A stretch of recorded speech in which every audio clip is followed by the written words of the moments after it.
Lock in, scrub up, and join us behind the red line. You're listening to First Case, a perioperative podcast bringing you exciting interviews, engaging discussions, and innovative solutions that are changing the way patients receive surgical care. Each episode, we talk to frontline staff, perioperative leadership, and nursing entrepreneurs from across the country as they share their stories, experience, and expertise on the industry we love. From the back table to the boardroom, from wheels in to wheels out, we tackle the real-life issues affecting the OR. Whether you're tuning in for surgical service education or inspiration, we're glad you're here. And now it's time to roll back and start the first case. Welcome to season 14 of First Case. In this season, we are going to be asking why to so many of the things that we do in the OR. Whether it's a good thing that we're doing or maybe a sacred cow that needs to be turned into barbecue. We are going to be asking all of the questions. Okay, the moo threw me, but you're right. Like, we have so many sacred cows and some of them need to die. Like, they just need to go. So, Chris, as you already chimed in, reminding us of our sacred cows and the things that are just, sometimes they're pet peeves of ours anyway. Chris, in this episode, Chris and I are actually going to talk about some of the pet peeves. Actually, we each get one because we have a whole season of why questions to answer. So we only get one each for this episode. We have to limit ourselves. Yeah, we have to hold it back just a little bit. This is not just a rant fest. But we want to talk about these pet peeves in light of explaining the why. So, Chris, what is your biggest pet peeve? Oh, thank you for limiting me, Mom, because I need boundaries. I need boundaries, especially as an educator, right? Yeah. But, what a great topic for a season. My biggest pet peeve, if I had to not just limit it, but just think about how overarching it is because it affects everything else, is the lack of communication between the team, right? Yes. And I think you and I have used this word so often, but silos. Right? It's so easy to create silos in the OR. And I don't think it's intentional in a way that is harmful to what we do or in a way that, we're trying to make a negative work environment. It's just that there's so much for each role, right? Right. Yeah. Anesthesia has a very critical job and they have a massive list of things that they have to do in order to prepare that patient. The perioperative nurse, the surgical technologist, and so forth and so on, right? And we're so hyper-focused on what we have to do that I think that communicating with our teammates in the OR, I think it just loses its priority in our role. And that ultimately can lead to us not doing our part effectively. Yeah, right? Sure. Well, and I think you're right, though, because it's not that we're most of the time. We have all experienced the holding back communication just to make people fail. But we're not talking about that today, even though, couldn't help but get that jab in there. But yeah, mean girls wear blue, right? Yeah, right. But we can get so focused on our tasks and what we have to do that we forget to pass on to the other people on the team vital information. And it like I said, it's not intentional. We just forget because we're so focused on what we're doing. And a lot of that is just not thinking, I think, about the bigger picture.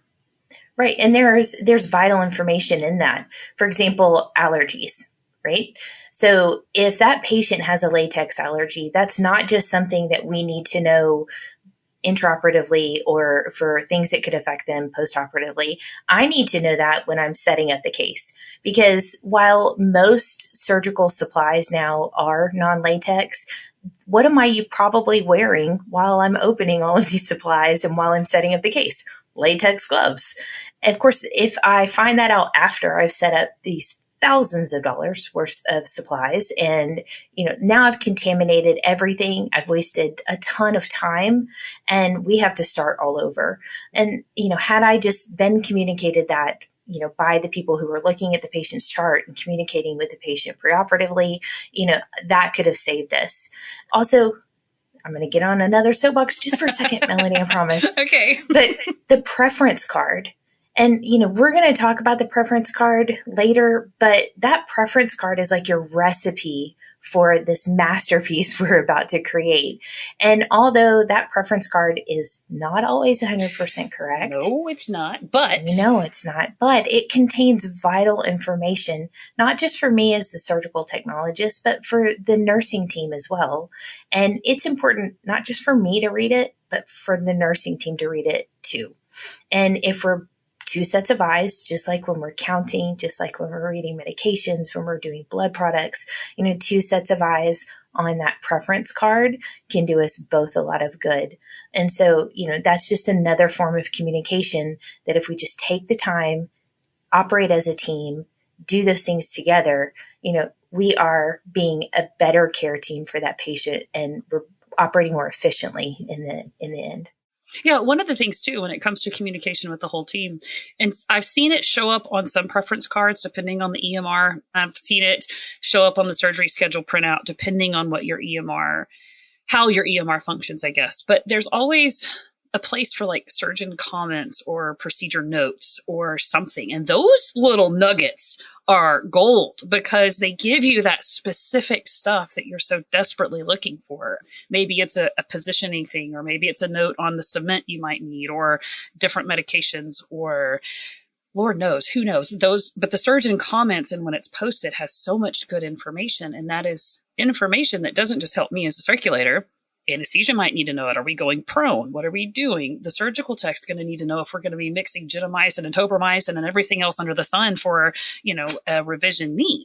And so there's all of that juicy information in there that needs to be passed on.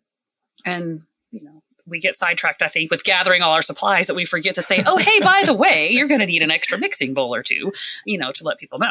Yeah. And very often surgical patients are receiving more than one procedure. And so there are little nuances. If a surgeon is operating on a patient and they're doing, procedure A combined with procedure B, then we're going to tweak along the way. And there's certain information about positioning, about medications, about instruments, about certain supplies, right? That surgeon is going to do differently than if procedure A was being done standalone or procedure B was being done as a standalone. And all of these things, the patient, once again, has absolutely no clue that is happening behind the scenes. Yeah. And we can just get so focused on our own job that we don't take that 5-second interval to just communicate. And I think that we do a really good job most of the time communicating while the patient's on the table, because where's our focus? Our focus all on the table, all on the patient. Mm-hmm. But before that, we're sporadic, right? We're each on our own path, and we need to do a better job being a team from the moment we walk into that operating room, and realizing that, your job and what you're focusing on matters just as much as mine does. There is that kind of interconnectivity. So let's think about this in terms of the overarching why. And we've hit on it already, right? But sure. Why is it so important that we remember to communicate? What all is effective if we don't? The patient, right? Absolutely. At the end of the day. Mm-hmm. At the end of the day. At the end of the day, everything that we do is about the patient. But also, the more I communicate with you, the more you know my why, and vice versa, right? I need to know your why, and I need to be able to learn from you just as much as you need to learn from me, and we can learn from the other healthcare members in the room. And the more we do that, I get on my little crystal ball eyes. I look like a disco ball is what my students say, because when a well-run operating room is going, you can just walk in the door and you see it. And it's almost like a ballroom, right? I mean, there's music playing always, because but it is just like this well choreographed dance, and everyone is moving in sync. And if you're not well trained in, you're not in the operating room, you would think it's like mass chaos, dogs and cats raining down, Ghostbusters in there, But it's not. Everyone is in sync, and we're talking to one another, and we have this general understanding. And when you see that, it feels so good. The stress level is down. everyone is focused, and you know that patient is being taken care of and they are receiving the best medical care they could possibly get. And at the end of the day, like, that's what we all want. And that's the work environment that you want to work in. And in this day and age where we're seeing shortages and, people are stressed, you're trying just a little bit, just a little stressed, maybe just a little bit. Yeah. Like, not only are you wanting the patient to get best care for, but also you want to retain your employees. You want to, how am I going to make people want to come to work every day at my hospital, in my facility, and creating that culture of mutual respect. And I think that's part of it, right? Yeah, no, I think you are absolutely right. Patient safety is priority number one, and the way we communicate dictates how well we are taking care of our patients. But if you look at the secondary and tertiary benefits of good, solid communication, what about our efficiency? What about our productivity? What about all of the things that, as the dominoes fall, if, like you mentioned earlier, if we set up a case wearing latex gloves for a patient with a true latex allergy, and we've got to break the whole case down, we've got to rerun trays, we've got to do all the things we have to do. Well, suddenly our getting out on time just got squashed. And here we are at 9 o'clock, 10 o'clock at night finishing cases because it's really of just a lack of communication that caused the error that led for the huge delay later in the day. So when we look at the big picture of why we want to be happy at our jobs, but we also want to get off work on time. We want our patients to be safe. We want them to have a good surgical outcome. We want to move through our day and get our cases done in a proper amount of time. And all of that hinges on good communication. Yeah, I couldn't agree more. Absolutely. So, hey, let's talk about you. Oh boy, let's talk about me. Yes. So I want to hear Mel's pet peeve. My biggest pet peeve. One. Oh, yes. My biggest pet peeve. I will not make it plural. My biggest pet peeve is the dang controversy over the bouffant caps and the cloth surgical caps. Holy smokes, it drives me up the freaking wall. Preach, girl. Yes. So please, the first thing I want to know is, why is there such a controversy over wearing, what I say, tissue paper over cloth caps? Well, let's take a walk down memory lane, shall we? Yes, and ma'am. Let's go back in time. Actually, 10 years ago. Well, by the time that this episode airs, it will actually have been 11 years ago. So back in 2014, AORN had guidelines and they were advocating for disposable bouffant caps instead of cloth caps to be worn in the OR. And those guideline recommendations and that information, set off a flurry of people changing policies and altering the way they were doing things so that they could follow the guidelines, right? And they could do what was being recommended so that they were doing the best for their patients. Once again, patient safety, patient care. We want to reduce any possible risk of a surgical site infection or any type of infection exposure of bacteria or germs to patients. And so the idea was, hey, these bouffant caps are going to enclose more. They're going to hold more hair in, reduce bacteria falling and all the other things that they said. So that recommendation was to, if you're going to wear a cloth cap, cover it with a bouffant. But really the bouffant was what they were recommending to be worn in the OR. Like instead of the cloth cap. So, then it was like, but if you're going to wear the cloth cap, you got to cover it because really we want you to wear the bouffant. So we all walked around looking like the mushroom guy from Mario Brothers. Mario Brothers, yes. Toadstool, I think. I don't know. Don't quote me, but whoever the little mushroom guy was, that's how I felt walking through the OR with that stupid bouffant because I am a cloth cap. Yeah. I mean, I love my cloth caps, but geez. And it caused so much controversy too. I mean, people were mad. Surgeons were mad. CRNAs were just hot. And then the nurses and scrubs as well were just like, what in the world? Why are we doing this? Right? Yeah. And so interestingly enough, and I actually had to pull it up the article so that I could kind of read it a little bit better, just because it would make more sense. There's several different research articles, and I pulled up one that was actually talking specifically about disposable bouffant caps versus cloth surgical caps. And they brought up that, the guidelines in 2014 from AORN recommended the adoption of disposable bouffant caps instead of cloth caps within the OR setting. Okay, so we had all of our policies were changing. Healthcare organizations were enforcing this new mandate, but there really wasn't a lot of evidence-based research. And so that's one of the reasons why everybody was so up in arms about why were we recommending this, okay? So in 2018, the Journal of the American College of Surgeons published an article titled Bouffant versus Skullcap, an Impact on Surgical Site Infections. Does operating room headwear really matter? Ooh. So obviously, dun, dun, dun. dun, dun, dun. And obviously what that means is the guidelines coming out in 2014 inspired other people to be like, hold up, let's look into this and see if this is really necessary, because we don't like that. Right. Absolutely. I'm mad. So mad. Let's do some research because we're going to figure it out. Right. Exactly. Well, here's what the study found. Of 1,543 patients, 39% of physicians wearing bouffant caps, 61% of physicians wearing skull caps found no significant differences in surgical site infections and recommended that healthcare organizations should allow either bouffant or cloth skull caps and surgical team preference. And then there's also a lot of other articles that were written by other healthcare professionals on this topic, and that actually influenced AORN to make a recommendation change, which really does actually speak highly of AORN and their drive to stay on top of the most recent research and recommendations and studies out there. So yes, they made a recommendation in 2014.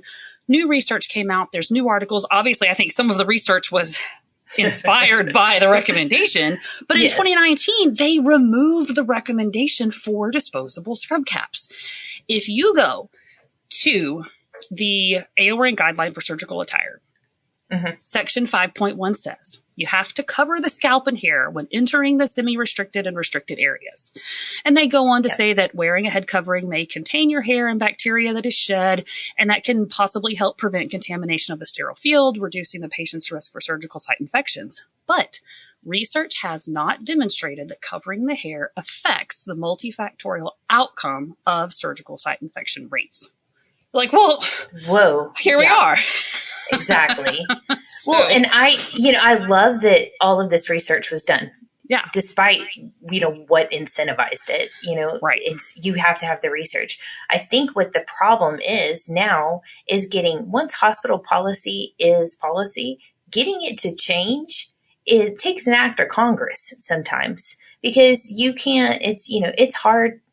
As ever-changing as medicine is, to get policy to change, you would think would not be this difficult, right? It's like trying to make a glacier move. Like you just, it's ridiculous. But see, here's the thing though. And here's, I think, what some of the why though is that is still influencing that decision. Because let's think about it.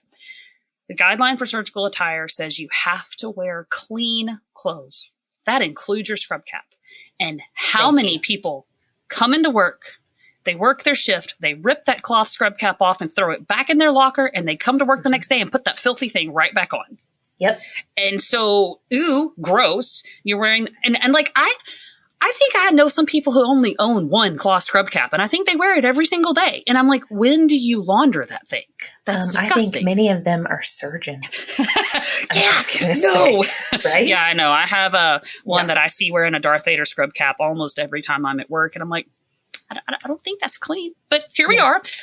Anyway, so this is definitely a multidisciplinary influenced issue, because yes, the guidelines did change. The guidelines do say now that they don't make a recommendation that you wear bouffant scrub caps anymore. They hold on. Yeah, in section 5.4, it actually says no recommendation can be made for the type of head covers worn, and that evidence doesn't demonstrate any association between the type of surgical head covering or extent of hair coverage and the outcome of your surgical site infections. But also, it brings up the fact when you're reading the guidelines that it was noted that many perioperative employees were not always wearing a clean cap. And so if you think about that, and then the guideline does leave it up to a multidisciplinary team to determine what they want to do for their facility. So yes, the guidelines don't say you have to. But if I have people who I cannot enforce, should be able to, but I cannot control, right? I can't control whether or not they're actually laundering that thing or not. Yeah. I don't know if it's clean. And that's just disgusting. Well, Yep. then I can at least make you cover that scrub cap with a bouffant so that the surface that's actually out around where the patient would be and whatnot is at least clean. So sometimes that is what influences that policy to stay in place. It has nothing to do with the actual rule being that it has to be covered, but rather with the fact that people don't wash their clothes. Yeah, it's people management. Right. Y'all are messing it up for all of us. I'm just letting you know. Well, I think there's some, as we get further into the season, there's some of our surgical hand scrub policy and recommendations that are based on, that human, the human factor. The human factor. Yeah. Or laziness factor, whatever you want to call it. Oh, yeah, same.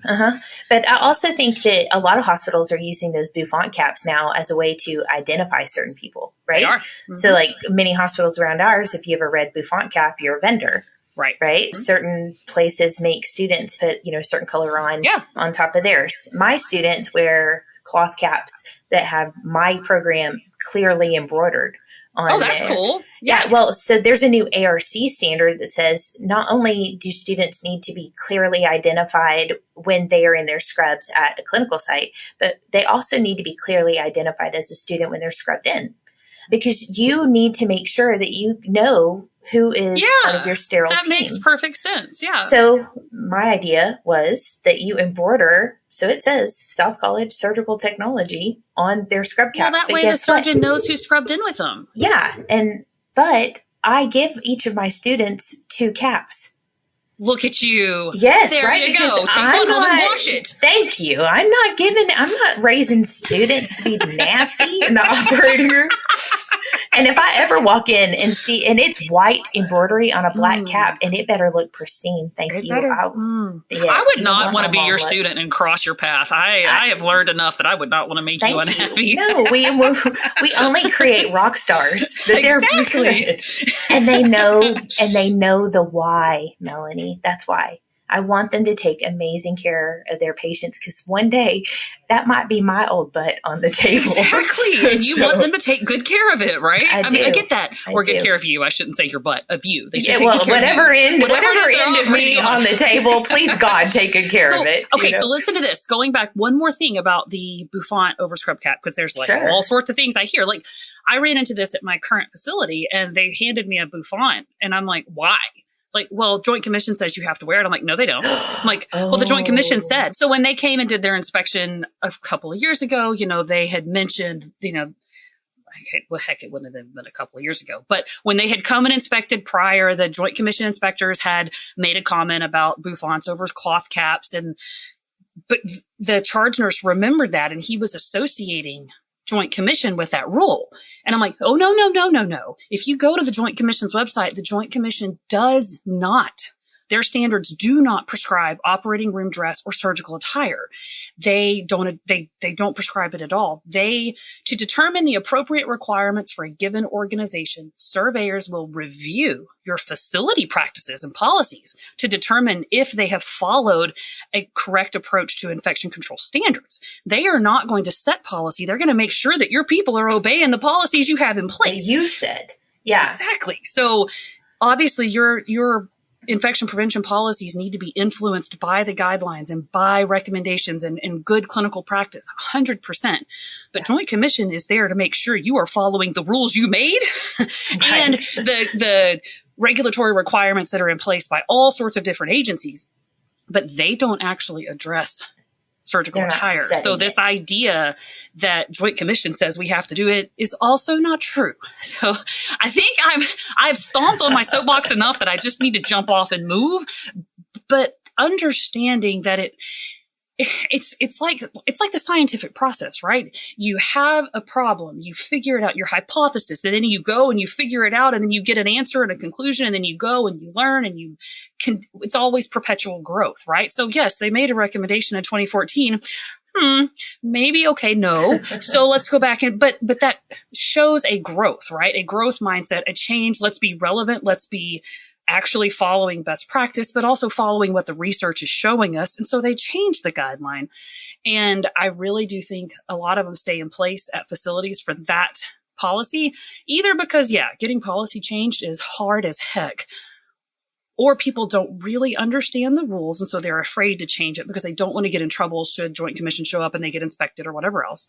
Yeah. Or people are dirty. People don't wash their clothes, and people are gross. So those are the reasons why, when it comes to the bouffant over the cloth cap, that is what's influencing that policy and why you may still see it in place at the facility where you work. As much as it irritates me. This is why we have an educational podcast. Exactly. I learned so much. And I'm so excited for this season. Yeah. I cannot wait. Yeah, we are going to talk about a whole host of things. And granted, we only get 8 episodes, and we've already used up one talking about our own pet peeves. So there's only 7 left.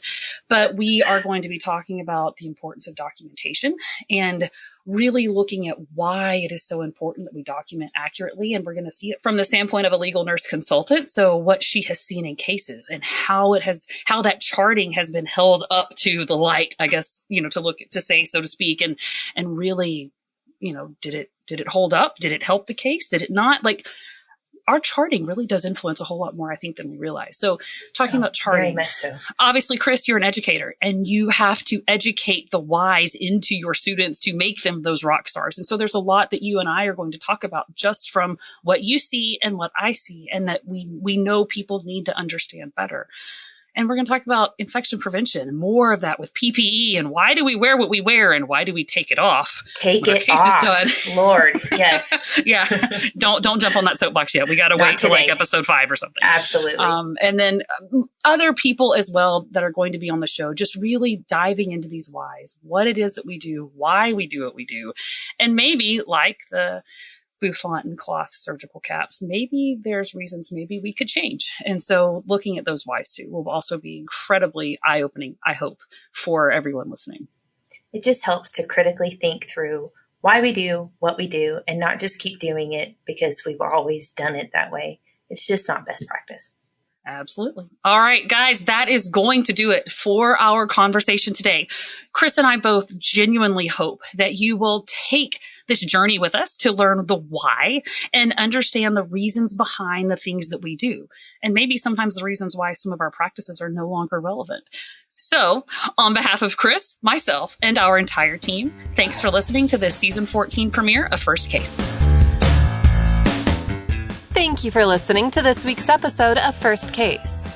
As a reminder, you can help support us by subscribing to First Case on your favorite podcast app or by downloading the smartphone app on iPhone or Android. Simply search for First Case in the App Store or Google Play. The best thing about downloading the smartphone app is that you can access bonus content for certain episodes and view episodes in certain categories, like articles on the go and vendor spotlights.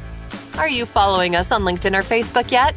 If you are and you love an episode or post, then let your social network know about it. Like, comment, or share our posts along with your thoughts and keep the conversation going. If you have any topics or guests that you would like to recommend for a future episode, just send us an email to info@firstcasemedia.com. We look forward to hearing from you.